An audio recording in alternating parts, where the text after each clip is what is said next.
জাহাঙ্গীরনগর বিশ্ববিদ্যালয় কেন্দ্রীয় ছাত্র সংসদ জাকসু নির্বাচনের ভোট গণনা শেষ প্রায়। মানুষ ভোট দিতে পারবে না, প্রার্থীরা ভোটের মাঠে থাকতে পারবে না, এমন পরিস্থিতি না করার আহ্বান জানিয়েছেন বিএনপির স্থায়ী কমিটির সদস্য ডক্টর এজেড জাহিদ হোসেন।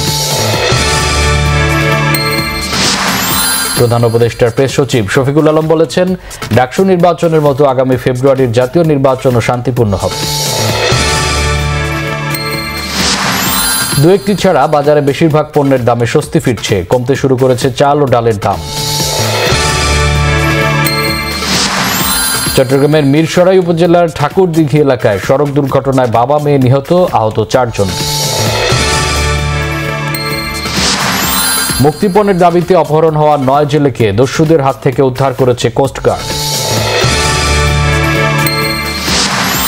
গণঅভ্যুত্থানকে আওয়ামী লীগ যেমন বুঝতে পারেনি, তেমনি ডাকসু নির্বাচনকে বিএনপি বুঝতে পারছে না বলেছেন এবি পার্টির সাধারণ সম্পাদক ব্যারিস্টার আসাদুজ্জামান। কাতারে ইসরায়েলের হামলার ঘটনায় জাতিসংঘ নিরাপত্তা পরিষদের সব সদস্যের নিন্দা।